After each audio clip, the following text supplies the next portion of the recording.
দেখা যাচ্ছে তো? হ্যান্ড হ্যান্ড দেখা যাচ্ছে? গেল একই।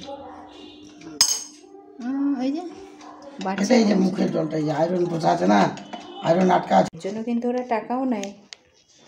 ভেবো না যে তরকারির দামেই হয়তো এটা করে না।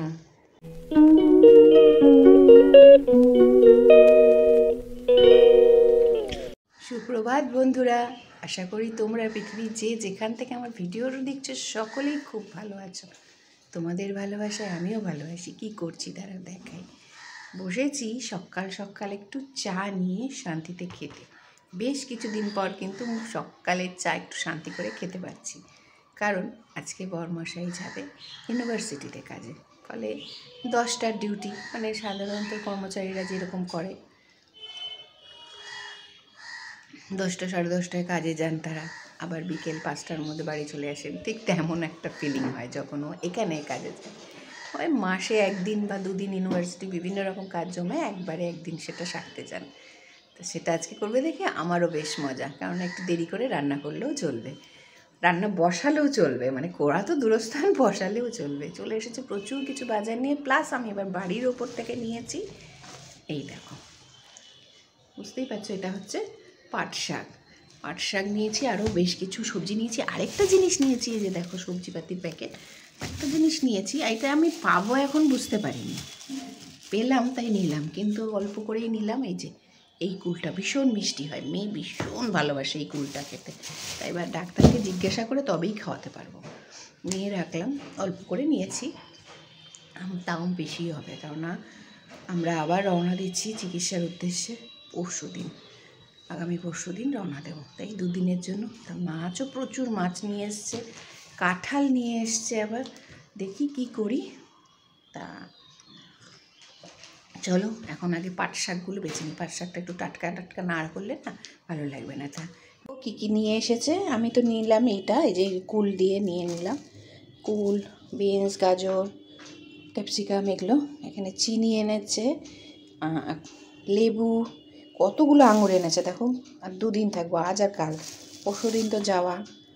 তারপর এই যে কাঁঠালটা আজকে খুব একটা ভালো চলেনি, এই যে এগুলো সব এখন আমাকে ঠিক করতে হবে, তাই ভাবছি এটা আর আজকে করবো না। আর ওইখানে রয়েছে মাছ, ওগুলো থাক, এখন আগে সকালের জলখাবারটা করি। এটা কেটে সকালে জলখাবার করে আমি ঠাকুর ঘরে যাব। আমরা কিন্তু যা চাই সব সময় কিন্তু আমাদের মনের মতনই হয় না, তাই কি না?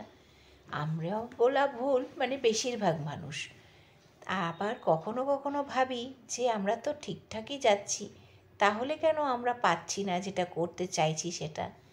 আবার এটাও ভাবি হয়তো এটা এই মুহূর্তে আমার পাওয়ার কথা না, তাই পাচ্ছি না। আসল কথা কিন্তু আসলো অন্য কারণে। আজকে যে চাটনিটা বসিয়েছিলাম আমি এটা কালকে কেটেছিলাম, কিন্তু কালকে কাটার সত্ত্বেও চাটনিটা আমি শেষ মুহূর্তে করে উঠতে পারলাম না। সেই অ্যাকোয়াগার্ড পরিষ্কার করতে আসলো যে ছেলেটি, এত সময় লাগিয়ে দিল, খাওয়ার টাইম হয়ে গেল মেয়ের, আমি আর করতে পারিনি। সেটা মনে পড়াতেই মনে পড়লো যে এই কথাটা তোমাদের সাথে একটু শেয়ার করি। আর এখন আমি করে নিচ্ছি সকালে জলখাবারের জন্য বিভিন্ন সবজিপাতি কেটে নিচ্ছি। সেগুলো দেখো, গাজর কাটছি খুব ঝিরিঝিরি করে, কারণ এখন কিন্তু গাজরগুলো যেন একটু কেমন কেমন হয়ে যাচ্ছে, শীত চলে গেল তো, তাই জন্য এগুলো যা দেবো সবই অবশ্য শীতের সবজি। আর তার সাথে একটা ডিম দেবো, বেশি না, একটা ডিম দিয়েই আজকে রান্না করব। পুরো আজকে করব বাঙালি মতে যে চাউমিন রান্না হয় ঠিক সেরকম।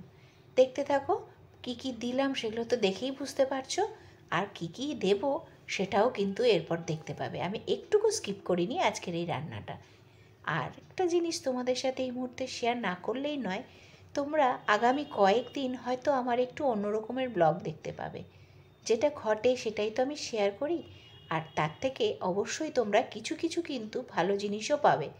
আমার ব্লগে আমি যা ঘটে সেটাই তোমাদের সামনে তুলে ধরি। এর আগেও আমি মেডিকেল সংক্রান্ত অনেকগুলো ব্লগই তোমাদের সাথে শেয়ার করেছি, এখনও যা ঘটছে সেটাও কিন্তু শেয়ার করছি, যাতে তোমরাও আমার কাছ থেকে কিছু কিছু জিনিস অভিজ্ঞতার থেকে নিজেদের জীবনে পর্যবেক্ষণ করতে পারো বা নিজেদের জীবনে কাজে লাগাতে পারো আমার এই অভিজ্ঞতাগুলোকে। তা চলো পুরোটাই দেখতে থাকো। আর এদিকেও আমি টমেটোর চাটনিটা বসিয়ে দিয়েছিলাম, আর এখন কিশমিশ কাজু দুটোই সেদ্ধ হয়ে এসছে, কাজু নয় খেজুর, তাই জন্য এখন দিয়ে দিলাম লাস্টে চিনি আর একটু মশলা, যেটা আমি করেই রাখি চাটনিতে দেওয়ার জন্য। সেটা দিয়ে চাটনিটাকে ঠান্ডা হওয়ার জন্য একদিকে নামিয়ে রাখলাম, আর এদিকে আমাদের লোকাল যে চাউমিনটা সেটা খানিকটা গরম জল দিয়ে ভিজিয়ে রাখলাম। 5 মিনিটের জন্য ভেজাবো, খুব তাড়াতাড়ি, না হলে কিন্তু এটা গলে যাবে। আর যত তাড়াতাড়ি গলে তত তাড়াতাড়ি কিন্তু আবার ঠিক হয় না, সেই জন্য যখনই আমি গরম জলটা ফেলবো ঠান্ডা জলও সাথে সাথে দিয়ে নেব। আর এদিকে তেল গরম করেই তার মধ্যে দিয়ে দিলাম পেঁয়াজ প্রথমে, তারপরে সব সবজিগুলো এক এক করে দিতে থাকলাম। টমেটোও দিয়েছি, তবে এই টমেটোর সাথেও আমি একটু টমেটো কেচাপও দেবো আজকে, যেহেতু বললাম বাঙালিদের মতন। আর এই জিনিসটা আমি একদম ভুলে যাই, যখনই ম্যাগি বা চাউমিন বানাই ডিমের ভুজি প্রথমে করার কথা একদম ভুলে যাই, জানো তো। তাই জন্য আবার সব সবজিগুলো ভাজা হওয়ার পর নামিয়ে রেখে ডিম ভুজি করে নিলাম, তারপরে আবার সবজি মিশিয়ে দিলাম, আর এখন একটু সয়া সস আর টমেটো কেচাপ দিয়ে নিলাম, আর শেষে দিলাম সামান্য পরিমাণে চাইনিজ ডিশ তো তাই মিষ্টি। আর এখন আমি মিশিয়ে পুরোটার মধ্যে মিশিয়ে নিচ্ছি চাউমিনগুলো। এই দেখো আমার পাতা ছাড়ানো হয়ে গেছে, পাট পাতা। এখন এটাকে রান্না করব। এখন পাট পাতার ঝোল রান্না করার জন্য প্রথমে একটু তেলে বেশি করে পেঁয়াজ ভাজলাম, আর তারপরে সেটাকে বেশ খানিকটা জল আর লবণ দিয়ে সেদ্ধ করতে দিলাম। দেখো একদম সাদা হয়ে যাবে যখন পেঁয়াজটা সেদ্ধ হতে হতে, তখন দিয়ে দিলাম ধুয়ে রাখা পাট পাতাগুলো। আর কাঁচা লঙ্কাটা আমি লাস্টে দিয়ে এখন নামাবো, কারণ বেশি আগে দিলে মেয়ে ঝাল হলে আর খেতে পারবে না। এই জিনিসটা কিন্তু গরমের জন্য খুবই খুবই উপকারী আমাদের সকলের শরীরের ক্ষেত্রে। দেখো মাছ ভিজিয়ে রেখেছিলাম, কারণ এই যে এই জায়গার যে আঁশগুলো, এই আঁশগুলোকে ছোলার জন্য। কই মাছে না মাছ কেটে দিলেও এখনও কেমন পেকে গেছে, দেখো সেই আঁশগুলো ওঠে না, এই জন্য দেখেছি। আর একটা জিনিস, এই যে দেখো একটু ল্যালপা ল্যালপা কই মাছের গায়ে থাকে একটু, এটা যদি ছাই দিয়ে কাটা হতো তাহলে ল্যালপার ভাবটা চলে যেত, কিন্তু সেটা তো নেই। আমার বাড়িতে ছাই আছে, আমি এখন ওটা দিয়েই ভালো মতন পরিষ্কার করবো, আর সবার শেষে একটু ঈষৎ উষ্ণ গরম জল আর লবণ দিয়ে ধুয়ে নেব। তাহলে এই ন্যালপা ন্যালপা ব্যাপারটা, মানে এই যে এই যে দেখেছো এই ব্যাপারটা, মানে ঢ্যাঁড়সের মধ্যে যেটা থাকে সেটা এই মাছে থাকে গায়ে, তাই জন্য ভিজিয়ে রেখেছি, তাড়াতাড়ি উঠে যাবে। এখন কি করব, প্রথমে একটু ছাই দিয়ে ভালো করে ঘষে আর খোসাগুলো তুলে নেব। ছাদে যেতে হবে এটার জন্য আমাকে, চলো যাই। ছাদে বসে পড়েছি, কিন্তু খুব একটা কষ্ট হচ্ছে না, কারণ আজকের রোদটা কিন্তু খুব পড়া পড়া রোদ। আর ছাই নিয়ে বসে পড়েছি, আর দেখো কিভাবে আমি মাছগুলোকে পরিষ্কার করছি। আর আমার ক্যামেরাম্যানের পাটা দেখে নিশ্চয়ই বুঝতে পারছো সে কে। ওই দেখো ক্যামেরাম্যান আবার পাটাকে তুলেও নিয়েছে, আর আমায় বলছে, উফ মা আমার কি রোদ লাগছে গায়ে, তাড়াতাড়ি করো তাড়াতাড়ি করো। আর আমি মনে মনে হাসছি যে ও যখন আমার মতন বড় হবে তখন ওর বাচ্চাও ওকে বলবে ঠিক এরকমটি কথা। আমরা কি ভাবি আর কি করি, তাই না মায়েরা, কত কি যে ভাবি। আর এই দেখো ছাইয়ের মধ্যে এইভাবে বুলিয়ে বুলিয়ে নিলে না ওই ন্যালপা ভাবটা চলে যায়, আর আঁশগুলো তুলতেও আমার খুব সুবিধে হচ্ছে অনেকক্ষণ ভিজিয়ে রাখার জন্য। কিন্তু তারপরেই একখানা ঘটলো সমস্যা। এই যে দেখো চলে এসেছে কল মিস্ত্রি, এই কলের মুখটা পুরো চেঞ্জ করবে, জল পড়ছে টপ টপ করে নিচেরটা দিয়ে, সেটা ঠিক করতে এসে আমার এই কলটাকেই পুরো নষ্ট করে দিয়ে চলে গেল। আলটিমেটলি কী হলো বলো তো, কিচ্ছু কাজ করতে পারলো না। 2 ঘন্টা আমার আজকে আরেক মিস্ত্রি নিয়ে নিল, নিয়ে আমার যেটা সংসারের সমস্যা সেটা না উদ্ধার করে আরও আরেকখানা কাজ বাড়িয়ে রেখে চলে গেল। এই ওয়াশারটা কিন্তু এখন ঠিক না করলেও চলতো, কিন্তু সে তার পাকাম অনুযায়ী এটা করলো, আর যেটা নিচের পাল্টানোর দরকার ছিল যার জন্য ডাকা হয়েছে সেটাও আধখাচড়া করে দিয়ে পালিয়ে গেল। এত বিরক্ত লাগে না আমার এই মিস্ত্রিদেরকে, আমাকেই হ্যান্ডেল করতে হয়, কিন্তু এদের না হলেও চলবে না। কিন্তু আসল ঘটনা যেটা বা আসল কাজ যেটা সেটা তারা ঠিকঠাক করতে পারে না। দেখো কি করলো, আরও দেখাচ্ছি, চলো পুরোটা দেখতে থাকো, তাহলেই বুঝতে পারবে যে সে কেমন ধরনের মিস্ত্রি। উল্টা হয়ে গেল, উল্টা হয়ে গেল। হ্যাঁ হ্যাঁ, এটা বন্ধ করো, একটু একটু কম দাও না, একটু কম দেওয়া যাবে না, পুরোপুরি করে দাও। হ্যাঁ হ্যাঁ ঠিক আছে, আচ্ছা আচ্ছা আচ্ছা থাক।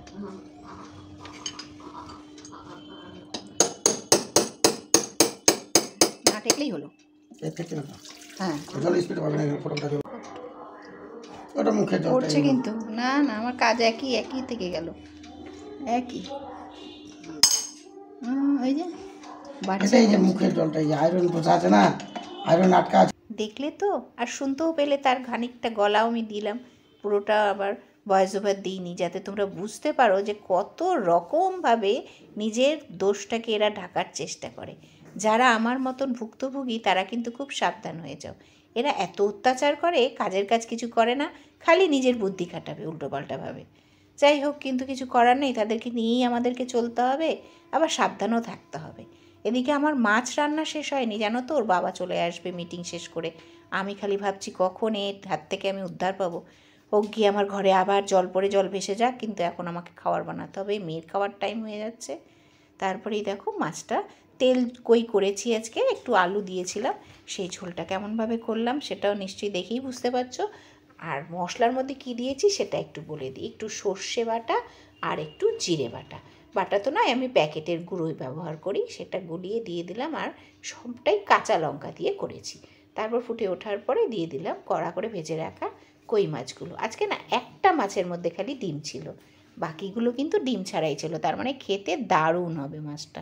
দেখো তো দেখতে কেমন হয়েছে।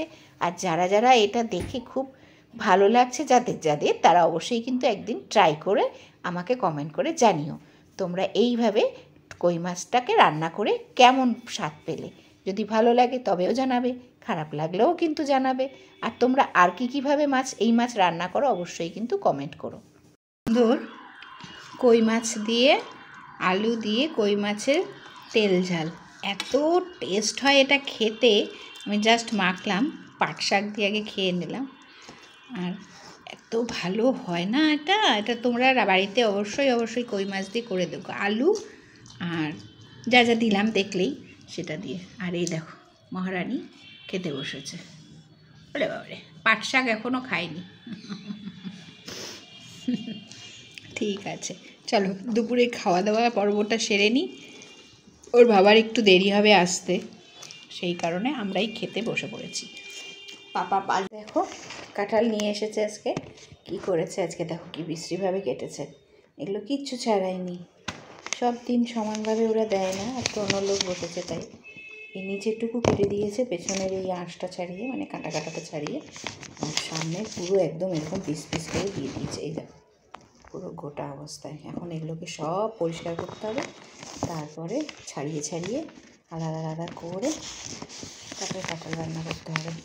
এর জন্য কিন্তু ওরা টাকাও নেয়, ভেবো না যে তরকারির দামেই হয়তো এটা করে, না, এটার জন্য আলাদা টাকা নেয় ওরা। ঠিক আছে, চলো বেছে টেছে ঠিক করি। কাঁঠাল কাটতে গিয়ে আমি মোটামুটি জোয়ান অবস্থার থেকে বৃদ্ধাবস্থায় পৌঁছে গেছি। সেই সন্ধেবেলায় বসেছি আর অনেক রাত্রেবেলায় সেই কাঁঠাল কাটা শেষ হয়েছে।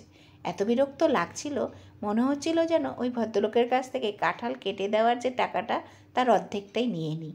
এখন সত্যি কথাই যদি আমি বাজারে থাকতাম ওনাকে বলতাম বাকি অর্ধেকটা আমাকে দিয়ে দিন, আপনি তো পুরোটা কাটেননি। তা যাই হোক, এখন রাতের বেলা একটু ডাবল ডিমের অমলেট করে নেব। দিয়ে নিলাম একটু লবণ, হলুদ আর কাঁচা পেঁয়াজ। আর লঙ্কা দেবো না, কারণ মেয়ে খাবে আর তার বাবা খাবে। এদের দুজনের জন্য গরম গরম একটু অমলেট করে নিচ্ছি। আজকের ব্লগটা তাহলে এখানেই শেষ করছি বন্ধুরা। দেখা হবে নতুন আরেকটি ব্লগে। ততক্ষণের জন্য সকলে ভালো থেকো। শুভরাত্রি।